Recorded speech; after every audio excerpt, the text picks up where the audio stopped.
Hello guys, welcome to the new class on double entry system. ये आज हमारी first class है, double entry system पे है।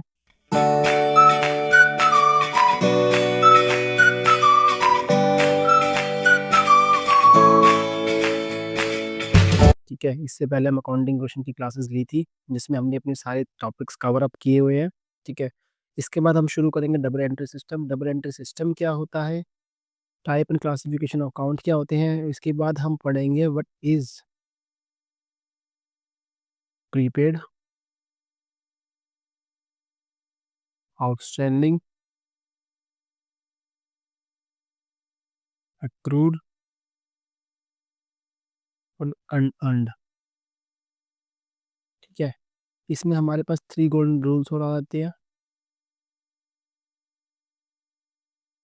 जो आपको लाइफ टाइम याद रखने पड़ेंगे जब तक आप इस फील्ड में हो।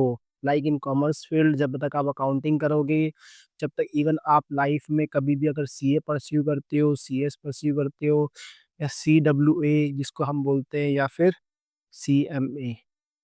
ठीक है, कुछ भी परस्यू करते हो, सीएफए भी परस्यू करते हो, तो आपको हर फील्ड में 3 गोल्डन रूल्स हमेशा याद रखने पड़ेंगे। ठीक है, चलिए स्टार्ट करते हैं फर्स्ट कि डबल एंट्री सिस्टम क्या होता है।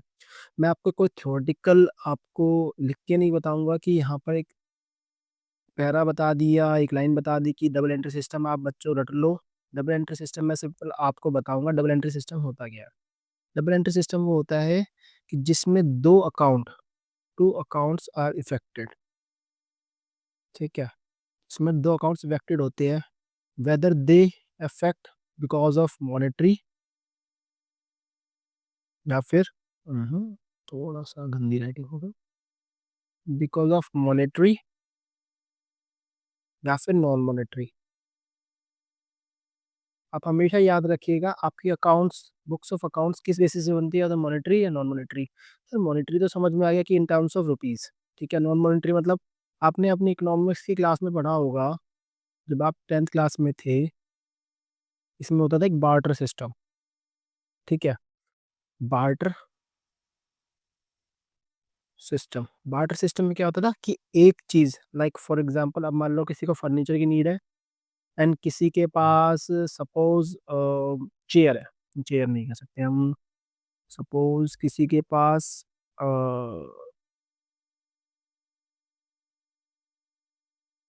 राशन है, मतलब यू कैन वीट है। ठीक है, तो ये देखिए ये क्या करते थे, एक्सचेंज कर लेते थे। ठीक है, तो सेम इन नॉन मॉनेटरी हम चीज़ें बुक्स ऑफ अकाउंट्स में रिकॉर्ड करते हैं, जैसे कि किसी ने बिल्डिंग के बदले में लैंड एक्सचेंज कर ली। ठीक है, किसी ने किसी अदर चीज़ के लिए, अदर चीज़ के लिए कोई चीज़ एक्सचेंज कर ली। ठीक है, तो इसको हम कहेंगे नॉन मॉनेटरी टर्म्स में। ठीक है, अब इसको हम थोड़ा सा इरेज कर देते हैं, तो उसको हम कहते हैं नॉन मॉनेटरी ट्रांजैक्शन। इसमें डबल एंट्री का मतलब याद रखिएगा, दो अकाउंट्स इफेक्ट होना, ना कि दो एंट्री पास करना। ओके, फॉर एग्जांपल अगर हम मान ले, अगर अभी हम फर्नीचर का एग्जांपल ले रहे थे, परचेज फर्नीचर फॉर कैश ₹10,000। इसका मतलब क्या हो गया, फर्नीचर आया टू कैश। अभी आपको ये समझ नहीं आएगा कि मैंने ये फॉर्मेट क्यों तैयार किया है, तो आप इस पे सिर्फ ये ध्यान दीजिए कि ऊपर जो चीज़ होती है वो आती है और नीचे वो चीज़ होती है जो जाती है। ठीक है, अभी के लिए। ठीक है, तो यहाँ पे क्या आएगा, 10,000, 10,000। ओके, समझ में आया। तो डबल एंट्री सिस्टम का हमेशा मतलब क्या होता है कि जब दो अकाउंट, इसमें क्या इफेक्ट हुआ, एक एसेट, ये भी एसेट है और ये भी एसेट है, तो एक एसेट बढ़ रहा है, एक एसेट बढ़ घट रहा है, जैसे हम अकाउंटिंग क्वेश्चन में करते थे। ठीक है, कोई इशू तो नहीं। ठीक है, पहले वाला point done. Okay, second, classification of accounts. चलो पेन बदल लेते हैं।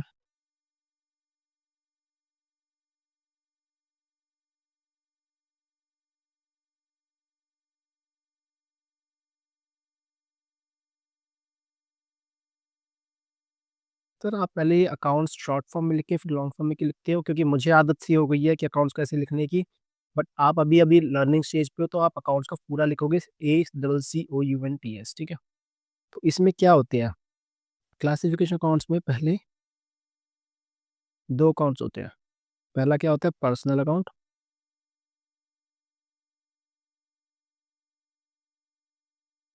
और दूसरा होता है इम्पर्सनल अकाउंट। एक second, second one is impersonal account. एक second guys, okay, impersonal accounts. अब इम्पर्सनल के भी दो सब पार्ट्स हो जाते हैं, ठीक है। पर्सनल इम्पर्सनल पार्ट्स थे, और इम्पर्सनल के भी दो सब पार्ट्स हैं। One is personal account and second one is nominal account. इन दोनों की डेफिनेशन हम अगली क्लास में पढ़ेंगे, लेकिन मैं अभी इनके गोल्डन रूल, जो मैं आपको कह रहा था कि गोल्डन रूल याद करने हैं, वो आपको क्रैम करने पड़ेंगे, याद रखना। आगे जाके समझते जाएंगे, लेकिन अभी आपको क्रैम करने पड़ेंगे। और वो क्या है, डेबिट। मैं पेन सोच रहा हूँ बदल देता हूँ ताकि आपको याद रहे कि debit the receiver,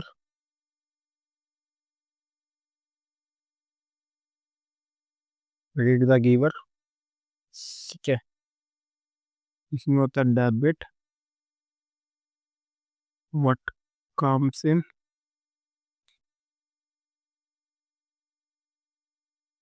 credit what goes out, and इसमें होता है डेबिट।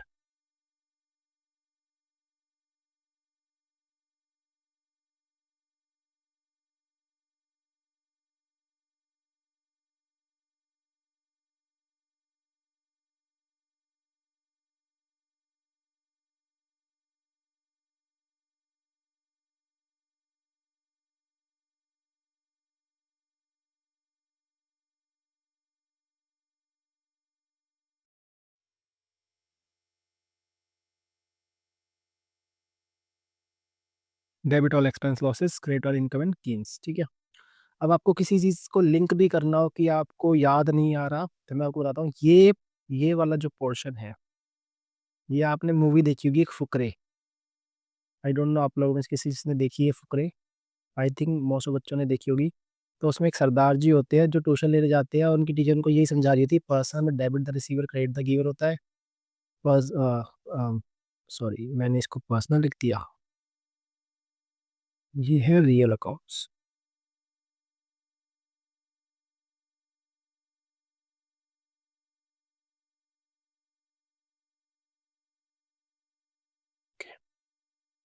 ठीक है, मैं मैडम बता रही होती कि पर्सनल डेबिट द रिसीवर होता है, DL debit but come and credit but goes out होता है, एंड नॉमिनल होता है debit all expense and gain and credit all income and credit all income and gains and debit all expense and losses, ठीक है। समझ में आया? Okay sir, got it. ठीक है, अभी तक हमारा सिर्फ एक स्मॉल पोर्शन, इसमें भी सब, इसके भी सब पार्ट्स होंगे, याद रखना।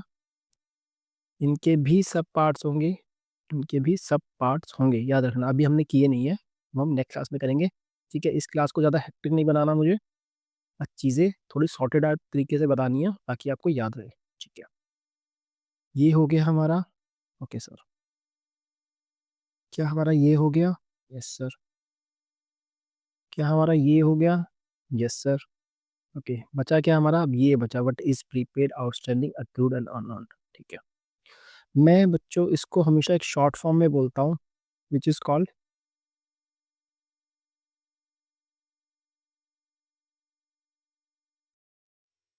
पौवा। आपने एक दारू का सुना होगा, विच इज 250 ml। जब सरदार कह रहा हूँ, जब उसको शराबी पीने जाता है तो वो कहता है पौवा, पौवा दे दो, ठीक है। What does it mean, prepaid?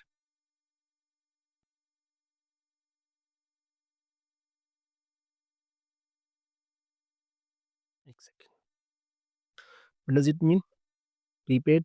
O for outstanding, U for unearned and A for accrued। देखा हमने बना दिया ना इसको बहुत इजी वे में कंसेप्ट। कितना शॉर्ट फॉर्म हो गया और आपको भूलने में मतलब भूला नहीं जाएगा आपसे कभी भी लाइफ में। ठीक है। ओके।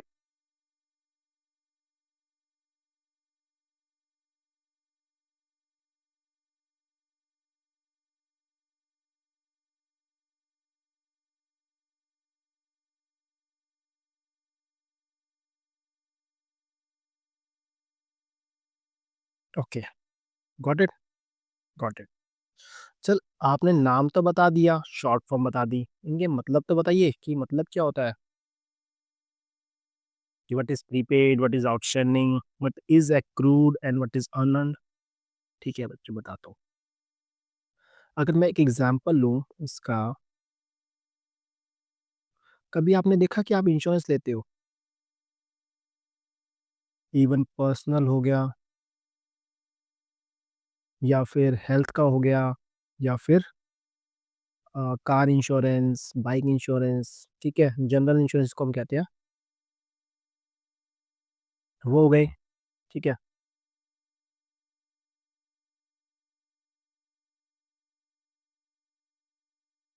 ठीक है।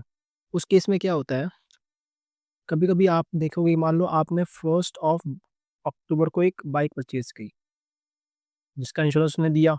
सपोज आपने 1 ईयर का इंश्योरेंस लिया। ठीक है। अब वो उसका जो लाइफ खत्म होगी वो होगी 30 सितंबर को नेक्स्ट ईयर। लेकिन आपने कभी भी देखा है जो हमारा फाइनेंशियल ईयर होता है, फाइनेंशियल ईयर वो होता है 1/4, what ever be the year, 31 March of next financial year. ठीक है। जैसे आपके स्कूल्स होते हैं, जो स्कूल चलते हैं आपके 1 अप्रैल से शुरू हो जाते हैं और 31 मार्च को खत्म हो जाते हैं विद रिजल्ट। ठीक है। Same like insurance. अब मान लीजिए जो आपने इंश्योरेंस लिया 1 साल का, उसकी लाइफ खत्म होगी कब, नेक्स्ट 30 सितंबर को, जो यहाँ पे 6 मंथ बाद आएगा। तो एक जो 6 मंथ का अगले साल का जो खर्चा होगा, वो क्या आपने पिछले साल पे कर दिया। ठीक है, मैं इसको एक बाइफिकेशन में समझाता हूँ आपको। ठीक है, जो आपको इजी रहेगा थोड़ा सा। ओके। जैसे मैं बाइफिकेट करता हूँ, 1/4 सपोज 24, 31 मार्च 25, 30 सितंबर 25। क्या आपने पे कर दिए सपोज 10,000 इंश्योरेंस के। ठीक है। याद रखिए फॉर 1 ईयर। ओके। बट आप अपनी बुक्स ऑफ अकाउंट जब आप प्रिपेयर करोगे तो आप हर साल का खर्चा हर साल डालोगे। क्या ये 10 साल का खर्चा जो आपने यहाँ पे किया, सॉरी नॉट यहाँ पर, आपने इसे पे किया 31 अक्टूबर 24 को, जो ये 10,000 का खर्चा आपने यहाँ बुक किया पे करने, क्योंकि आपने पे 10,000 1 अक्टूबर को पे किए, क्या वो खर्चा इस फाइनेंशियल ईयर से बिलोंग करता है। सर करता तो है क्योंकि आपने पे कर दिया, करता है। लेकिन क्या पूरा 10,000 करता है, नहीं सर पूरा नहीं करता, क्योंकि 6 महीने तो हम यहाँ भी यूटिलाइज करेंगे इसको अगले साल के लिए। बिल्कुल। तो अब इसमें हम टाइम टाइम के हिसाब से कैलकुलेशन करेंगे। कैसे, यहाँ से लेकर यहाँ तक का टाइम कितना होता है, 6 मंथ। और यहाँ से यहाँ का टाइम कितना होता है, 6 मंथ्स। ठीक है। मतलब हा, हाफ ईयर यहाँ पर और हाफ ईयर यहाँ पर। ठीक है। Okay got it. तो 10,000 का आधे साल का खर्चा कितना हुआ।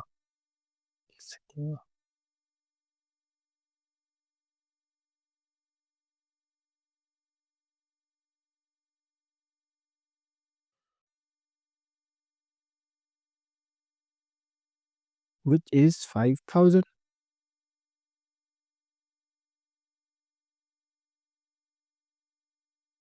ठीक है। 10,000 का फिर अगले फाइनेंशियल का खर्चा कितना हुआ, 5,000। तो ये जो 5000 है which is belongs from 1425 to 30th 9 of 25, इसको हम क्या करेंगे, प्रीपेड। क्या हो गया ये, प्रीपेड। समझ में आया? तो अब यहाँ से समझते हैं, प्रीपेड मतलब पहले ही पे कर देना, इवन उसका उसका खर्चा अभी ड्यू नहीं हुआ, खर्चा ड्यू नहीं हुआ। ठीक है, जैसे कि आपने किसी को आपने ट्यूशन वाले टीचर को पेमेंट कर दी कि सर बच्चे का आप ट्यूशन लगवा रहे हो, और आज ही पहले दिन ही आप पेमेंट कराए कि बच्चे को ट्यूशन की फीस है 1 महीने की। तो क्या वो 1 महीना अभी पढ़ा है बच्चा? वो अभी तक नहीं पढ़ा, 1 महीने तक नहीं पढ़ा अभी तक वो बच्चा। लेकिन आपने क्या किया, 1 महीने की एडवांस पेमेंट कर दी। तो ये एडवांस पेमेंट क्या होती है, प्रीपेड। समझ में आया? Okay, got it. What is it outstanding? ठीक है, आउटस्टैंडिंग इज लाइक, समझिए एग्जाम्पल, सपोज आपके घर में एक दूध वाला दूध देने आता है, दूध वाला दूध देने आता है। ठीक है बच्चों, हिंदी की थोड़ी सी ऊ आ की मात्रा मुझे नहीं पता, थोड़ी सी अगर अगर इसमें गलती हो तो मुझे माफ कीजिएगा। ठीक है, दूध देने आता है, तो वो क्या करता है, वो हर मंथ दूध देता है, हर मंथ दूध देता है, और महीने के आखिरी में आप उसको पेमेंट करते हो। कई बार क्या होता है, मान लो आज आज सपोज अभी हम चल रहे हैं इन दिसंबर, तो 1 दिसंबर से 31 दिसंबर तक वो हम दूध देगा। हम 1 जनवरी को या तो पेमेंट करेंगे हर मंथ। ठीक है, मान लो 1 दिसंबर 24 चल रहा है, 31 को उसका महीना पूरा हो जाएगा। ठीक है, हम या तो उसको पेमेंट करेंगे 1 जनवरी को, 5 जनवरी को, मतलब डिपेंड ऑन अस कि हम उसको कब पेमेंट करते हैं। ठीक है, अब इससे क्या होगा, क्या 31 मार्च, 31 ऑफ 12 24 उस महीने के लिए हमारे पास एक ड्यू पेमेंट होगी, ड्यू, क्योंकि हमसे सर्विस अवेल कर चुके हैं, फूड अवेल कर चुके हैं। ठीक है, बट हमने पेमेंट नहीं करी, पेमेंट नहीं करी। ठीक है, तो क्या वो एक लाइबिलिटी खड़ी हो गई?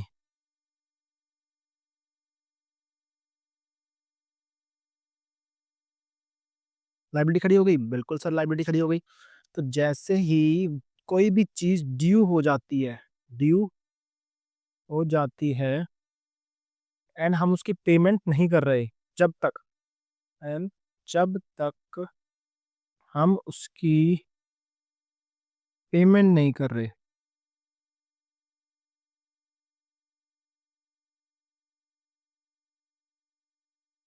That's call outstanding. समझे? जैसे आपके फादर अगर सैलरीड एम्प्लॉय हैं, तो एक से लेकर हर महीने वो काम करते हैं, और उनकी कंपनी उनको 2 3 5 7 कभी भी जो जो सैलरी पे करती है जब अगले महीने,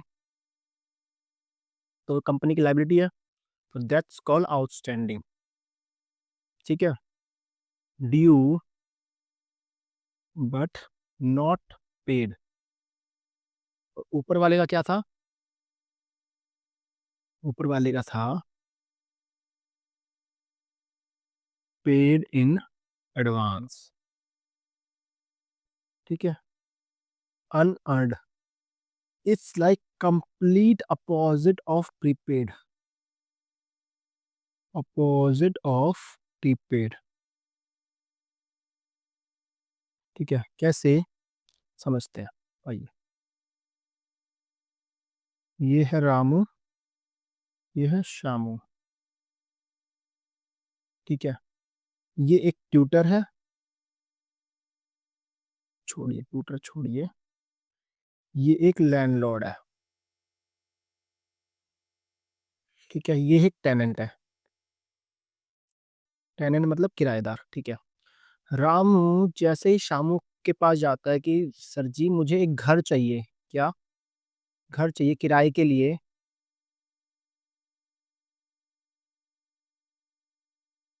तो शामू से यह कहता है 10,000 एक सेकंड। घर का किराया है 10,000। ठीक है। जो आप मुझे अभी जैसे ही आप रहने आओगे पहले आप मुझे एडवांस पे करोगे 10,000।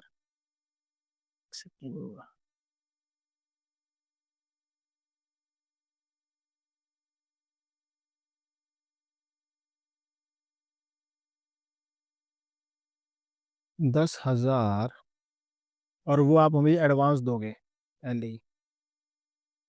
ठीक है। फिर नेक्स्ट जो क्या है ये एक हर महीने का पहले दिन ही एडवांस हो जाता है। क्या हो जाता है? एडवांस। तो रामू को क्या होता है उस एक मंथ के लिए रहने का पूरा हक मिल जाता है। तक रहने का हक मतलब राइट। राइट्स। ठीक है। ओके। एक महीने में कितने दिन होते हैं? 30 दिन। उसने पहले महीने की शुरुआत में ले लिया सपोज 25। पहले महीने की शुरुआत में ले लिया क्या? एडवांस 10,000 का। क्या यहाँ पर उसने वो अर्न कर लिया है? बच्चों अर्न और रिसीव में फर्क होता है। रिसीव मतलब मिलना और अर्न मतलब कमाना। क्या उसने वो 10,000 के बदले सर्विस दे दी है उसको अभी तक? क्या वो महीना पूरा हो चुका है? नहीं हुआ ना, तो एडवांस में मिल गया ना पैसा उसको, एडवांस में पहले ही दे दिया हमने उसको। ठीक है शामू को। तो शामू के लिए क्या है? वो है अर्न अर्न। मतलब सर्विस नहीं दी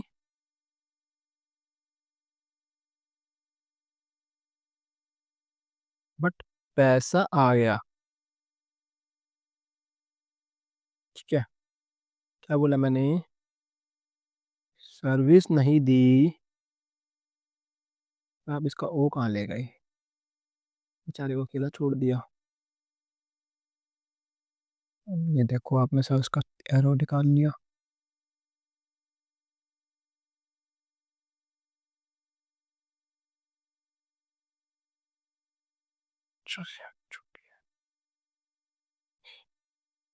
ठीक है।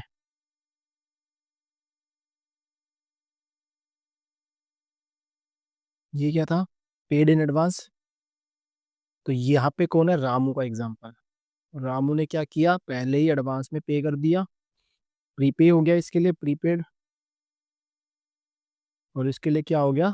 Out unearned. अनअर्न्ड। ठीक है। प्रीपेड मतलब पहले ही दे देना तो एसेट हो गई क्योंकि हम उसकी अब सर्विस अवेल कर सकते हैं। और उसके लिए वो एक लाइबिलिटी हो गई क्योंकि उसको उसके लिए सर्विस देनी पड़ेगी। अब उसकी मजबूरी है कि उसने पैसा पहले ले लिया है। ओके। ओके। Got it. अब है एक्रूड। ये है एक्रूड का अपोजिट आउटस्टैंडिंग। क्या है एक्रूड का opposite? Outstanding. Opposite of accrued. Outstanding.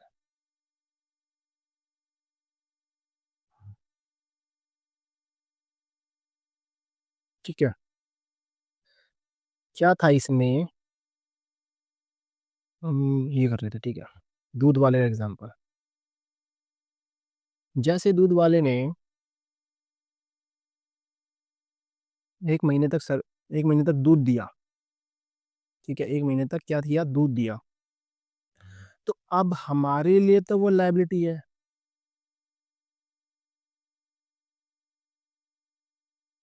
हमारे लिए तो वो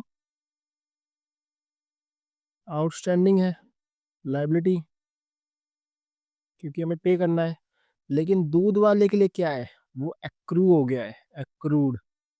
एक्रूड मतलब कभी ना कभी मिलेगा पैसा। क्यों? क्योंकि उसने अपनी सर्विस दे दी। समझे? उसने अपनी सर्विस दे दी, हमारे लिए वो आउटस्टैंडिंग है, लाइबिलिटी अभी तक। समझे? इसका मतलब क्या होगा? Service gave but money not receive. ठीक है। और अनअर्न्ड का मतलब क्या हो गया, money receive but service not give. Okay, या service has to be given. Okay, समझ में आ गया। प्रीपेड क्या होता है, पहले ही पे कर देना। ठीक है, क्या होता है प्रीपेड, पहले से ही पे कर देना, सर्विस आप अवेल करते रहोगे। आउटस्टैंडिंग मतलब सर्विस आप अवेल कर चुके हो लेकिन अभी तक आपने पे नहीं किया। अनअर्न्ड मतलब आपने पैसा ले लिया है लेकिन अभी तक आपने सर्विस दी नहीं है। एक्रू मतलब आपने सर्विस दे दिए हैं लेकिन अभी तक आपको पैसा मिला नहीं है। समझे? होप आपको समझ में आया होगा। कोई भी दिक्कत हो प्लीज आप हमें कमेंट सेक्शन में बताइए।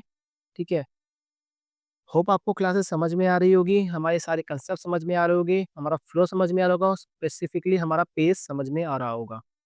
होप मैं तेज नहीं बोल रहा हूँ, स्पीडली नहीं बोल रहा हूँ। ठीक है, कुछ, और अगर स्लो बोल रहा हूँ तो आपके पास एक ऑप्शन है कि आप उसको स्पीड अप कर सकते हो। ठीक है, थैंक यू बच्चों, थैंक यू जुड़े रहने के लिए हमारे साथ अकाउंटेक्स सॉल्यूशन में। अगर आपको वीडियो अच्छी लगती है तो please like, subscribe and comment below. Thank you guys.